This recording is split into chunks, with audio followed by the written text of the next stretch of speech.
Oh, okay, cool. Welcome to the meeting. Glad you're here. It's important that you're here. Um, for us, actually. That's I moved here about a year ago in March, I think is when I showed up here. And the funny thing is that I usually when I move to a new location, I stop going to meetings for a while. That's what happened when I was living in Nebraska. Um, And I had a sponsor at the time. He's like, when you move, I want you to start showing up at meetings and start shaking hands. That's the first service position I had at the noon group. So that's what I did. And I started meeting people and getting to know people and their first names and then people started to get to know who I was. And that's where I met Ty. Um, and I heard through the grapevine that he had Dave as a sponsor, and I really enjoyed what Dave was saying at meetings. And Dave was really active in service and sponsoring people, and that's what I wanted, right? And through the process of that, soon after that, David passed, and the funny thing is that I started talking to Ty and just kind of getting to know who he was, and him and I communicated the day of his passing, and Ty had asked me to sponsor him on that day. And it's been a pleasure to have Ty in my life. Ty has been him and I have something in common, and it's called willingness. Because when I showed up this time in Alcoholics Anonymous, that's exactly what I was looking for. I was burned up and beat up by alcohol and the decisions that I made in life, and the willingness to make a change was what I found in him. Um, he shows up, he suits up, he helps other people, he does the work in Alcoholics Anonymous, and he sponsors people. Um, there's one sentence in the big book that I'd like to read real quick on page 77. It says, um, at the moment, we are trying to put our lives in order, but this is not an end in itself. Our real purpose is to fit ourselves to be of maximum service to God and the people about us. And funny thing is that he's in all three sides of the triangle, the unity, the service, and recovery. And he puts his feet to his faith. And with that, I give you Ty. So very common.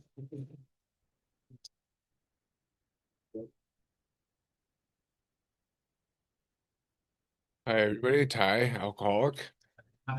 Um, Welcome, Seamus. It's important that you're here to all of us. It really is, man. Glad to see you. Um, thank you for asking me to speak today. This is my first time sharing my story, so bear with me. Um,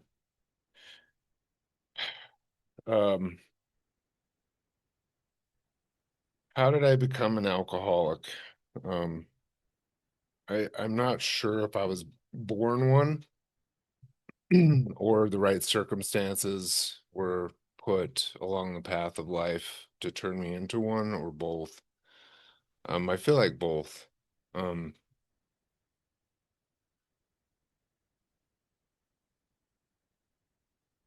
this is harder than it looks from out there. Um, so I was born first in a family of six in Utah to a cute little Mormon couple, my mother and father. Um, my life was great. I mean, I had everything that I wanted in my youth. I was kind of a loved on first kid. It was just me and my mom for the first year, and um, I've always felt loved by my mother. Um,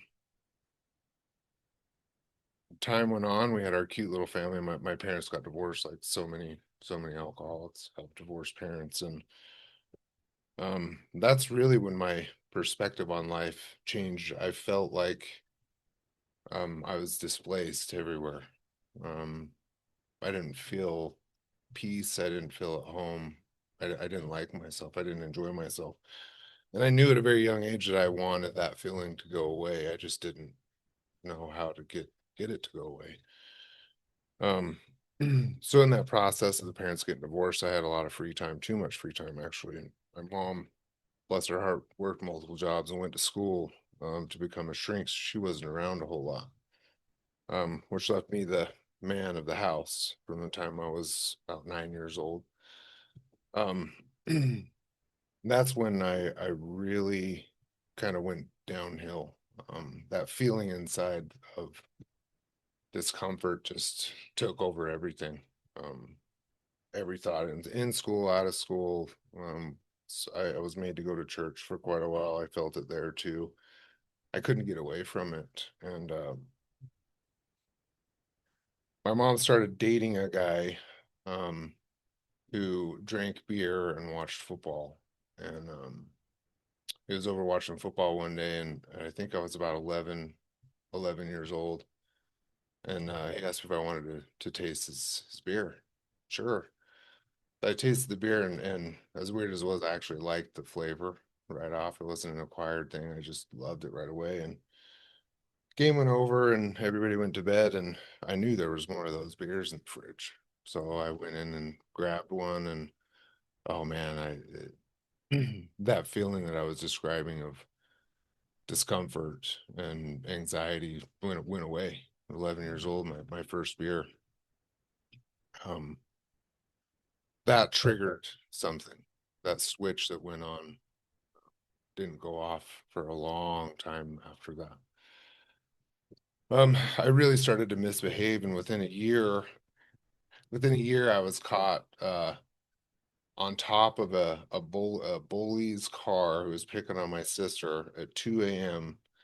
taking a dump on his windshield. That's how I was gonna get back at this guy for picking on my baby sister. Well, his dad caught me, and that was just one of many things that I did as a city kid in West Valley, Utah. Um, and my mom knew the direction that I was headed in. She cared about me, she loved me. She didn't have the time for all those kids and all those responsibilities. And so she talked to her brother, my uncle, who lived in Park City, um, Randy Moss. And I really just a great guy, a general contractor, a rancher, alfalfa fields, worked 16 hours a day. Good man. So I went from an inner city kid to a ranch kid, and that did not go over well at first. I can tell you that much. I did not do what my mother told me. I was rebellious. I took every opportunity I could to drink and smoke cigarettes whenever I could get my hands on it, and that wasn't available in Park City. But my uncle whipped me into shape. Um, that was a rough transition. I wanted that taste of what I got, you know, that reprieve for myself of the alcohol for a couple of years up there. Um, that came to a head, and I moved to St. George, Utah, with my grandfather. From there, my mom was in Salt Lake with all the other kids at the time, and I had these overwhelming feelings that my mom loved me, but why me? Why not the other kids? And so I've that feeling of worthlessness and uselessness was just amplified everywhere I went. I didn't really have that stable feeling. The environments that I were in were stable. Everywhere I went, I was loved and cared for. I had everything I needed, but something was missing, and it was the escape from reality that I longed for so desperately. Um, and in St. George, living with my grandpa, that that man kept me alive. For a number of years. He was a father figure to me. Um, he took me golfing on Tuesdays and Thursdays as a middle school kid, and I hated golf, but I loved him, so it was awesome. Um, and he put up with a lot. He really did. I got into a lot of trouble down there. Um, they were retired, had all the time in the world to chase me around. Was caught stealing, drinking, breaking into homes and golf courses, and um, raiding wine cellars with friends, in and out of juvenile detention centers. And um, that went on for quite a while. Nobody could help me. Nobody could change me. It was in me. There was something in me that I didn't even know what it was. I really didn't know why I was doing what I was doing or how to stop it. Um, and being the wild little twat that I was, I um I got my girlfriend pregnant when I was 16 years old. Um, and the girl's parents were very traditional Mormon family, and ours was not at this point. My mother graduated and moved to St. George, and I moved back in with her and lived with her for about a year until I got Lindsay pregnant. Well, we had a discussion one day about what to do, right? Like one of those scary family meetings, and that feeling of discomfort was ever so present in there. Her family wanted one thing, my mother was screaming for an abortion, and I just wanted to get wasted, honestly. And that, believe me, that's exactly what I did. Not just that night, but for years to come. Um, my daughter was born, and I was not a part of her life for the first 6 months because when you get married at 17, um, and we snuck out a lot and drank a lot, and she got pregnant again within 11 months. So got some Irish twins going on. My kids are only 11 months apart. Um, yeah, alcohol contributes to making lots of kids, I think. Um, anyway, that just added to my feeling of displacement, right?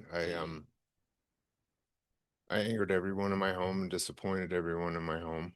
Um, the home of my children's mother didn't approve of me, rightfully so. I was a high school drunk. Um, so I decided if I want to be a part of my kid's life, I will get married. So I got married, and I didn't feel right there either, right? There was something missing, and I tried to drink it away. Um, and I was 19 years old, finding ways to get, copious amounts of alcohol, kegs from a neighboring state of Nevada. I had older friends that go down there and get me kegs, and I didn't even have a tap. I would just take a screwdriver and pour it into buckets basically and drink stale beer. Um, so naturally I ruined that marriage. We were so young. So young. Yeah, I drank that away. And what happened from there was pure and utter chaos when I got divorced. Um, that shadow that had been chasing me my entire life literally took over.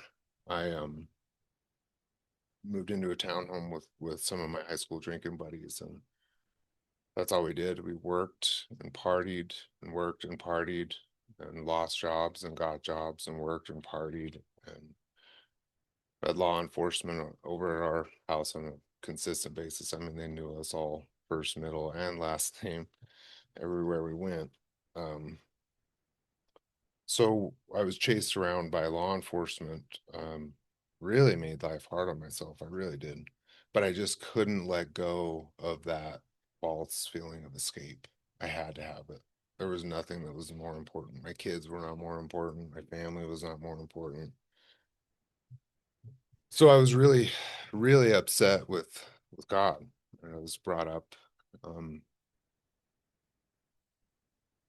with the idea of God being directly associated with where I was at, geographically, and so I had an issue with God. I didn't want anything to do with God. Um, so yeah, I drank and I drank and I got into trouble and quite a bit of trouble. And the last time I got arrested in St. George, Utah, I was so fed up and tired of it, that I actually got into a physical altercation in the police department with numerous police officers. And I did not get none of that really stuck. They did a lot wrong, and I did a lot wrong worse. But anyway, it landed me in rehab. That's what it did. And that was my introduction to AA. It's 20, almost 21 years old. Um, so all that taking place before I was even legally old enough to go buy alcohol. Um, Rehab was good for me. It introduced me to AA, and I started going regularly, and I picked a sponsor. I was really desperate to be okay. I wanted to be a father for my children and a son to my mom. And so I went in and I picked a sponsor, this very, very large man from Southern California named Nano. He was an ex-gangbanger. Um, he had a great life, you know, hearing where he came from and where he ended up. I thought, well, maybe, I did some of those things. Maybe this guy can show me the way. And so we worked together, and I was sober for about a year. Um, and then he passed away. He had diabetes. They were cutting pieces off him as he went, and he ended up failing physiologically to his thing. And in retrospect, I think I chose him for that reason. I knew that he wasn't going to make it, and that once I got the monkey off my back, I could go back to being that guy. You know, I'm educated in law now and how to get around it and drink and do what I want. And it was true. That's exactly what I did. I I got smarter in the ways of getting out of things, um, which is not a good idea. That led me into 24 years of consistent drinking and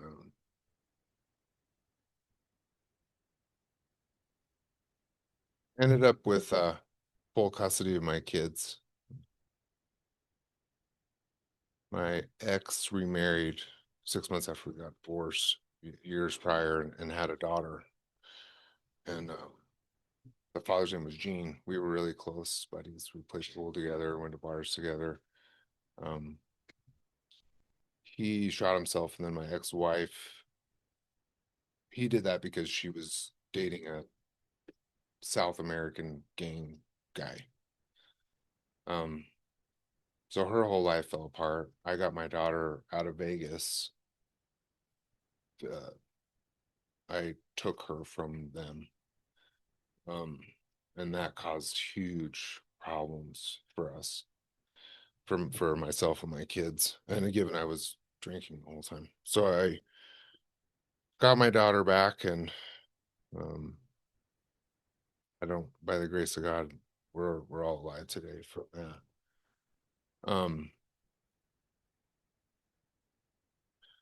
but in that process,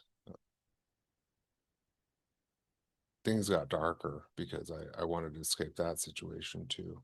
And so as a single father, I was drinking, working jobs, um, selling illegal substances, walking across the street to my neighbors for a barbecue. We would black out. I would black out, drink, and come to in Las Vegas. So it was only an hour and a half from there. Weekdays with my kids at home, you know, would come out of a blackout in a Vegas parking lot, drinking by myself to go home. You know, alcohol consumed every bit of me, and not just every bit of me, but people around me. Um, I really made life difficult for people who were trying to help me. Um, I don't know how I made it out of there, but My kids did okay. They graduated from college, and when my son did, I moved to the Pacific Northwest to pursue some freedom, some well-deserved freedom from being a good guy and doing the right thing, right? Alcoholics are dumbasses sometimes. This one isn't. So I moved to the Pacific Northwest and found myself ultimately at the end of trying a few different places to live in Knox and Montana. Um, there was a bean mill up there that a friend of mine purchased, and I thought, oh, this is perfect. This is absolutely perfect. I can live on site out in the middle of nowhere. My closest neighbor was 2.5 miles away. I can drink all the IPAs I want and all the whiskey I want and make an ass of myself to no one, right? This won't affect anybody out here. And I deserve this. I earned this, right? From all that crap I told you I did my whole life, right? Still deserved my piece, mine, me. Everything was me.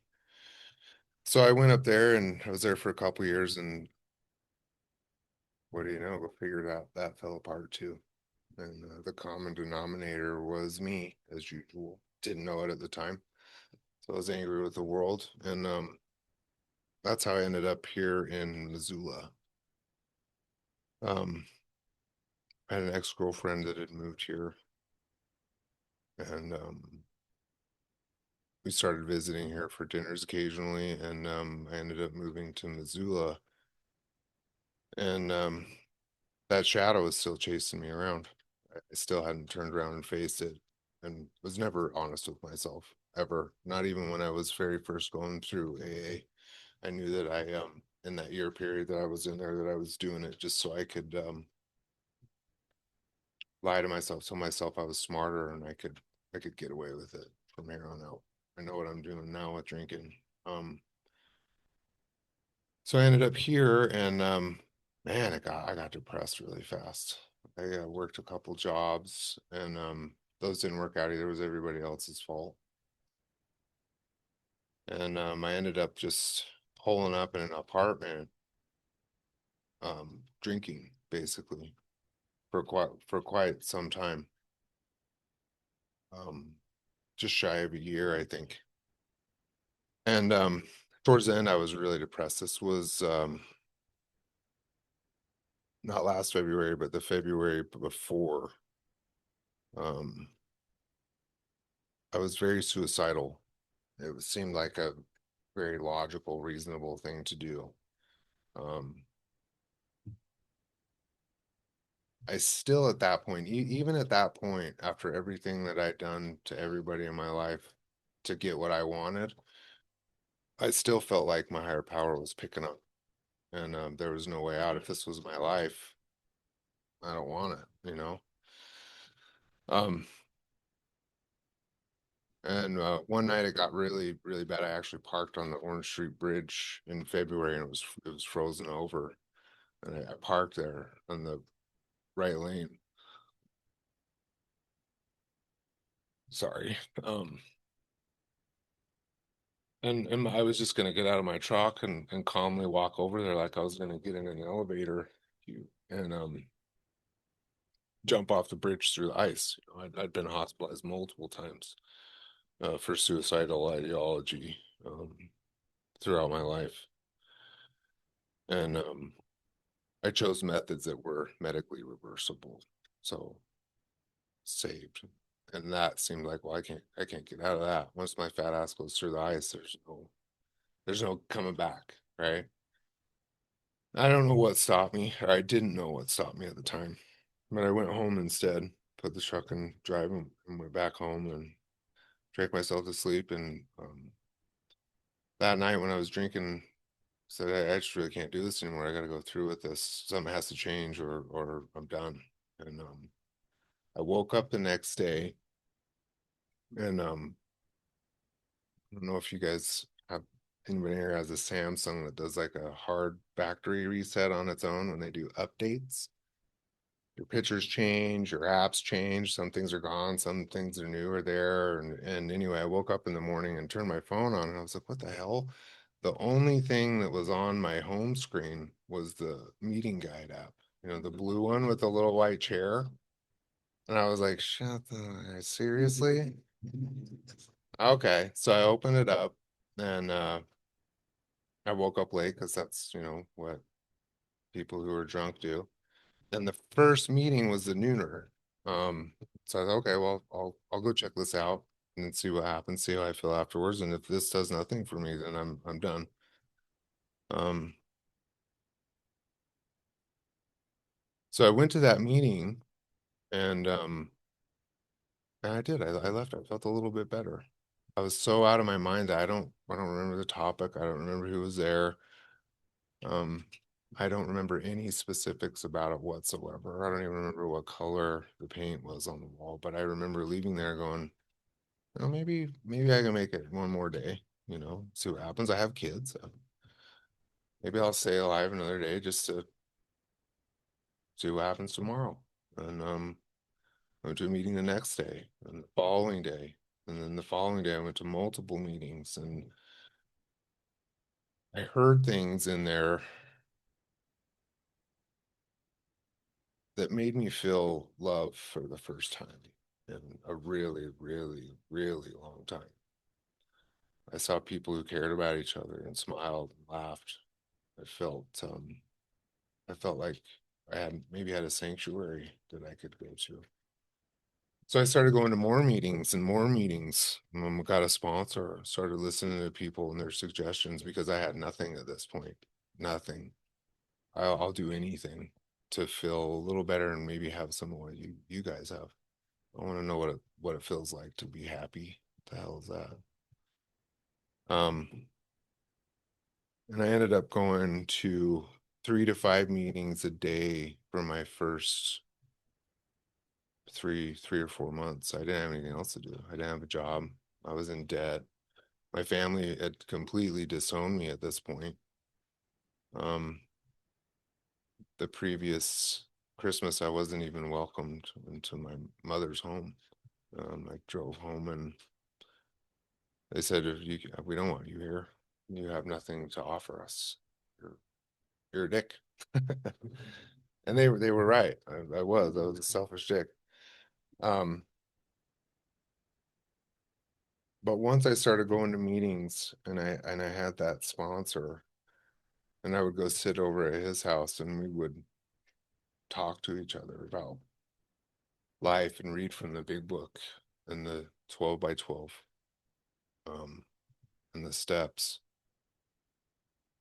something started to change. And in retrospect, I still can't explain it. I don't know what happens to people or why it happens to people when they come into this program and start working this program, but it started happening for me. Step one was really easy for me. You can tell by everything I told you. Um my life was beyond unmanageable at that point, and I was completely powerless over alcohol. I drank over being a consistent father to my kids and a good son to my mother. I drank over anything. I'd take it over anything. So that one wasn't hard for me. Step two, however, um, not wanting anything to do with God and feeling like God picked on me forever was a difficult one for me. And my sponsor, thank God, he took the time. Um, and we read literature in the big book that corresponded to the steps and the 12 by 12.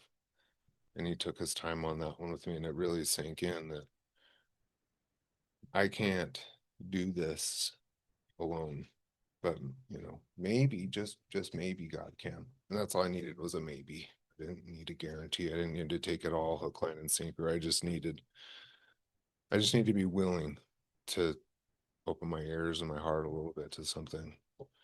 Um, and that started to take its effect on me, and making a decision to turn my will and my life over to God, because that step two was really taking the time with, was a lot easier for me than it would have been if I would have rushed over to. Um, again, I didn't have to bite off with step three of coming to believe that a higher power could restore me. It wasn't difficult at that point. I was willing to try everything, anything, everything. Um, those first three steps gave me the strength to look at my past and what I'd done with honesty for the first time in my life without blowing my head off or jumping through the ice. Um, those first three steps gave me that glimmer of hope to really, really dive in and be honest with myself for the first time ever, um, which gave me the ability to be honest with someone else. And man, that sponsorship thing is huge. It's huge. It wouldn't be the same experience for me had I not had one. I can read and I can comprehend, but there's a camaraderie, a connection that happens between two alcoholics in that process. You can't get that alone, or I couldn't get that alone. I know that for sure. Um, this I tried to hurry and rush through 6 and 7. I don't know if that's a common thing, but I was given instructions by my first sponsor how to do those. And I went to a good food store and ate lasagna and did my 6 and 7 and then went back and so how did it go? And I said, nothing happened. He's like, well, did you do it? Like I asked you to do it? And I said, well, yeah, man, I went and sat down and reviewed my stuff and looked at my character defects and prayed to my higher power and nothing really happened. I said, where'd you do it? And it's a good food store. And he was like, dude, is that where you feel close to God? Is a good food store? I do love it in there, but no, that's definitely not. So so I went down by the river and I did it right. I did it like he'd asked me to do. And I read very closely over my 4 step and my character defects and my inventories. And um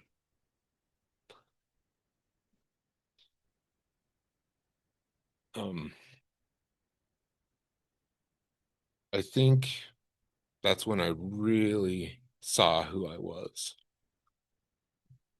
I thought I saw who I'd been my whole life when I told another alcoholic. But when I did the 6th and 7th and down by the river, I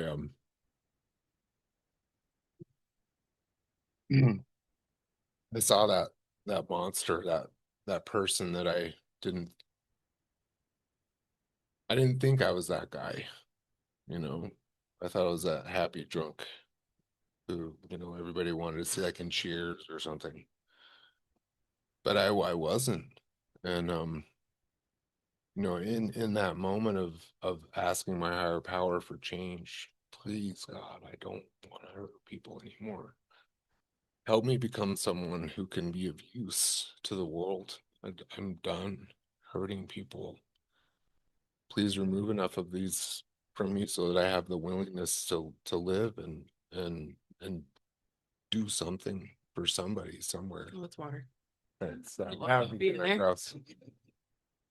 Um and really for me, that's when the whole world changed. Everything stayed the same, right? No trees moved around. I didn't, my car didn't turn into a Ferrari. Nothing magical, mythical happened, right? But the eyes viewing the world were powered by something else. And I don't know what it is. And I probably never will. And I'm okay with that. Um, my desires changed completely at that moment. Um, Completely at that moment.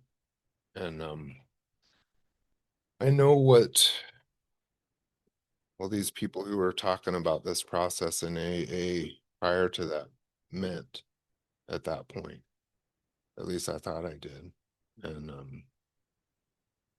it kind of gave me the strength to go through with the rest, right? To face some of those people that I'd hurt and make attempts to make amends and be genuinely apologetic about who I was and what I took from them on a continuous basis my entire life. And in doing so, holy hell, the relief, man. That amends part of this, that's when the weight really started to lift. Um, I say before you're halfway through, you'll be amazed. I was a handful of amends. I was already amazed. Um, the direction of my first sponsor was to do some of the harder ones first. And I know that it's different for everybody. Kind of does that a little bit different, but I'm grateful for that way because what I learned is all those nasty, horrible situations that I found myself in, I not only contributed to them, but I single-handedly created them. Um, and my kid's mother is the best example of that. Um, when we got a divorce, our kids were very young, and I devalued her so much in that process. Um, the mother of my children.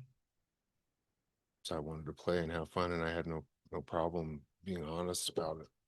Um, and on the aftermath that followed was mine. That was me, right? When you destroy someone's life and take everything from them, they misbehave. What do you know? Step on the toes of our fellows and they retaliate. And so those gangbangers that were chasing me and my kids around for 3 years, that was me. That was my fault. Um, the emotional damage that I caused my children and my family, that was me. It wasn't them. Um,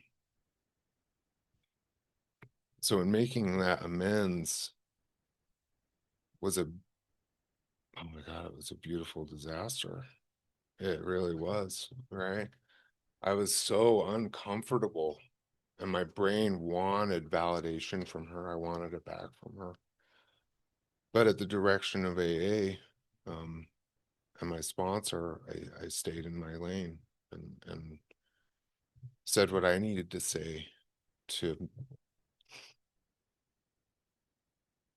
to make her feel like she was valued and loved. I took that from her for over 25 years. And she forgave me. And we talked for hours afterwards and became friends. And that's just one of many amends that I was blessed and privileged to make. Um,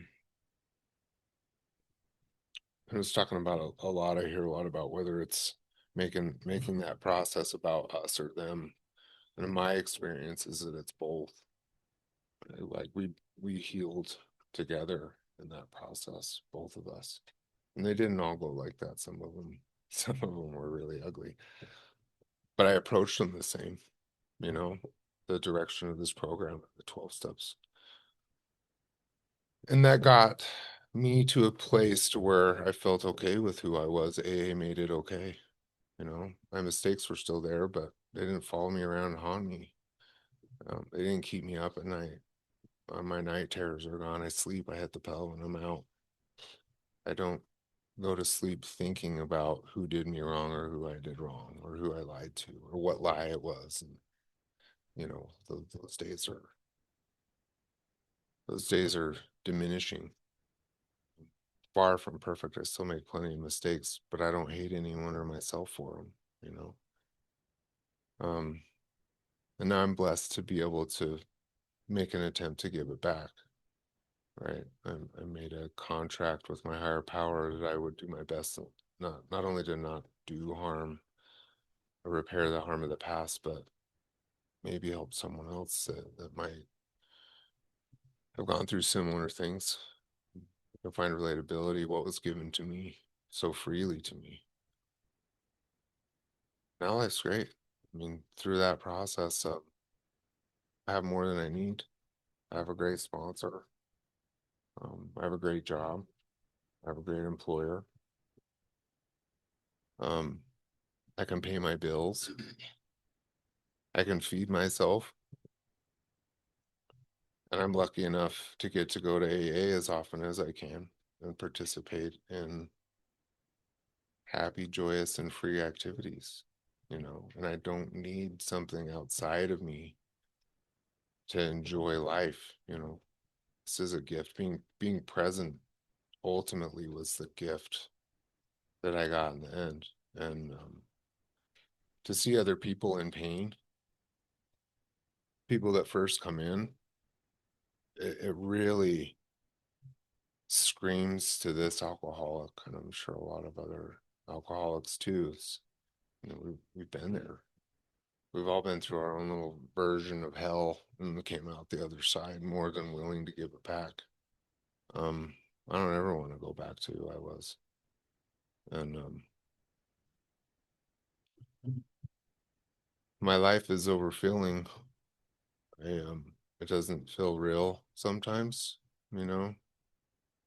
Um, but the promises are true to the people who really dig in and put their all into it. And I would not I would not be alive today if it wasn't for AA.